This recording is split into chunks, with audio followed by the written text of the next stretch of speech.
Welcome to DPC Pediatrician. We're Dr. Phil Boucher and Dr. Marina Capella, two DPC pediatricians who are on a mission to share our love of direct primary care with you. Hey everyone, welcome back to another episode. Today we are going to talk about home visits. And if you had told me 5 years ago that I would be packing up my stethoscope and my scale and going to people's houses to see their babies, I would have said that you're crazy, because I just assumed that wasn't a thing that you can do. And in the meantime, I started a DPC practice and I get to do home visits and I love it. It's like the best part ever. And so I want to hear from you first, Marina. Do you do home visits and what do those look like for you? And we can talk about how home visits can work in pediatric DPC. Yes, I do home visits and I really enjoy doing home visits. I don't do very many of them though. So I offer them for newborns or for kids with special needs who would have trouble leaving the house or would be too anxious in the clinic environment. Also, I have a few select families who have decided to pay a higher premium, sometimes because of their jobs or somewhat celebrity status or something like that, where they don't want to be leaving their house too much. So yes, I do home visits. I love them. It's been fantastic. I definitely had to kind of figure out how to pack up all my supplies and make things portable. It's how do I measure height, at a home visit? And I found this little ultrasound thing where you can just kind of put it against the wall on top of the kid's head and it measures the distance to the floor. That's cool. So you figure it out. And it's actually really fun to see kids in their home environment and they get so excited that their doctor is coming to their house to see them. So I love them. I don't do them as much as other practices do, but when I do them, I really enjoy them. We started, and I offered them initially for newborn visits for the first month of life. So that looked like their newborn visit, their 2-week visit, and their 1-month visit in the home. And we quickly pared back to just the newborn and the 2-week visit, mostly because of just the volume of visits increased to be too much. And so we just scaled back our offering. We didn't change our promise to any of the patients that we had promised it to, but we said for babies going forward, this is what we're going to offer, and made sure that they were aware of that. I mean, all it really takes is updating your website to reflect that. But we do home visits for newborns, and it is honestly one of my favorite things to do because, like you said, you get to see them in their home environment, and the parents, first-time parents don't even know what they're missing out on when they don't have to pack their baby up after just getting home from the hospital, go sit in a waiting room, have the snotty-nosed kids running around their baby, and then go sit in the exam room, and the baby needs to feed, and the doctor hasn't come in yet. All the things in a typical fee-for-service practice, you get to avoid that. You just show up at their house, and they might have just fed the baby might be asleep, you get to meet their dog and cat.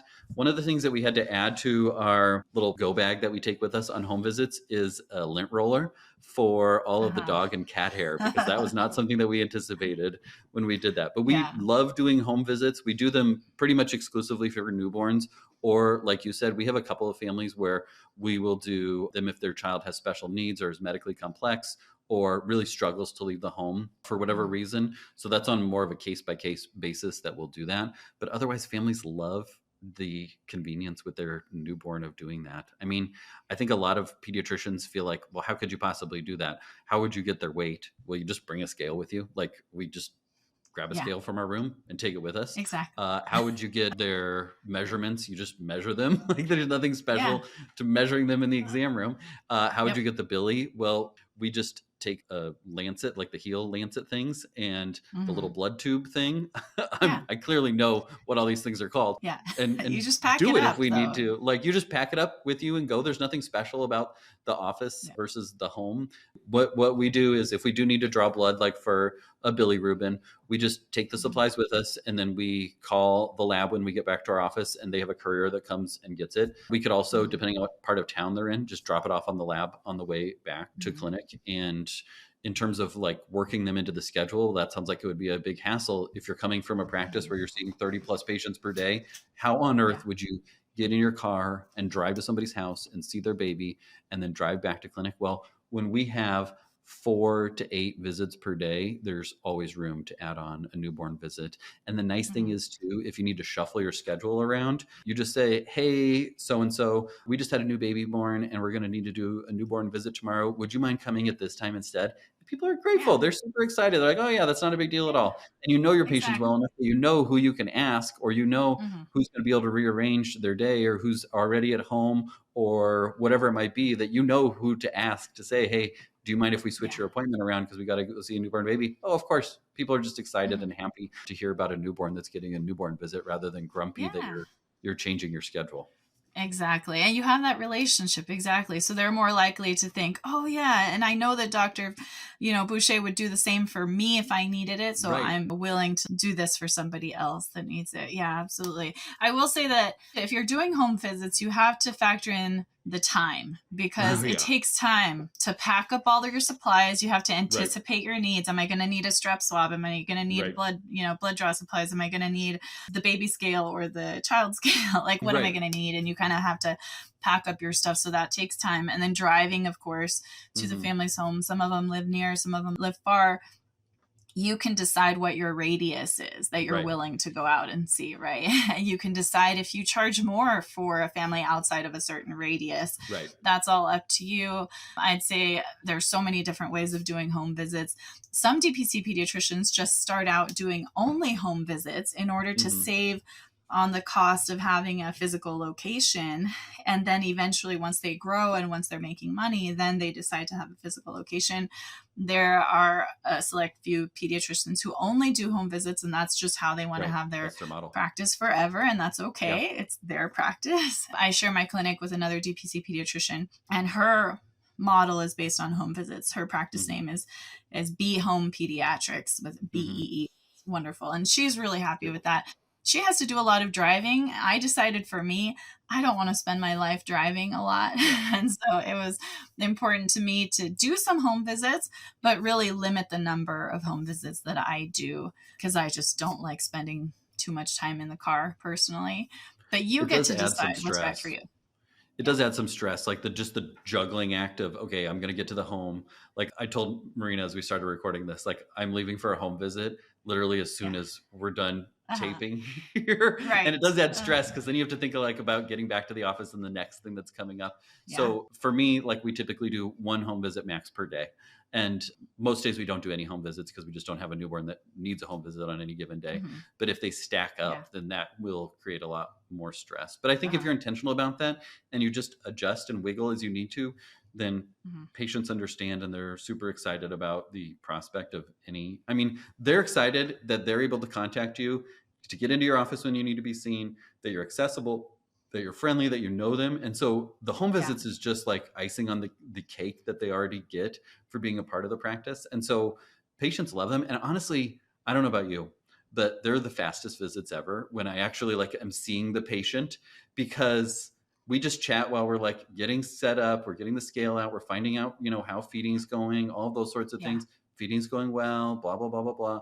They are super quick visits because you haven't layered on all the context of them having to come wait in the waiting room and be in the midst of feeding and being stressed out. Like when the parents aren't stressed, there's so much less to talk about or to talk through because they just feel so much more comfortable. Yeah. I think that can go both ways though. Sometimes it's quick for me if it's like a sick visit, but if it's a newborn visit, I feel like, oh, I'm in their home. Like I have to really go above and beyond and go through everything. So that it really depends, I think, on your approach and the family and all of that stuff. So the one that I'm going to right now is the third born. And I know it's going to be like, okay, they're growing well. Yeah. Nice to meet your cat. Bye. Exactly. Yeah. First babies are going to take a lot longer because they have a lot more questions to answer. Yeah. And my clinic partner, Margie, who does the home visits, it's interesting because, her families do pay probably double of what my members pay because she has to factor in all that extra time and driving and everything and the extra level of access. But sometimes patients come to the clinic. So if they live nearby, they're like, oh no, you don't have to come to our house. We'll just stop by the clinic. This is something super easy. So this kind of, even though, it's included in her package, sometimes people come to the office and sometimes they just want to get out of the house and that's totally fine. Totally. I think you could even be like, hey, I can come over this afternoon at 3:00, or do you want to swing by the office at 11? And oh, we'll just swing by the office. It's not a big deal. That's a good way to honor what you've promised with the home visits, but also to make it so that if it's more convenient to the family or if they don't really care either way, then they could just come by because it is nice, honestly, to have a home base where you're not constantly driving and figuring out how you're going to get from this side of town to that side of town all day long. I would struggle with that a lot and not dropping things. And so that's why I like having the home base as our main operation, and then having the home visits as a little bit of icing for newborn parents. Definitely. Yeah. One quick question I want to add on before we close up is, what about malpractice insurance? Do you have to make sure that home visits are covered when it comes to your insurance? My understanding is yes, that you do, although I think it varies by state to state. And so that would be something that you would have to talk to your malpractice carrier about specifically.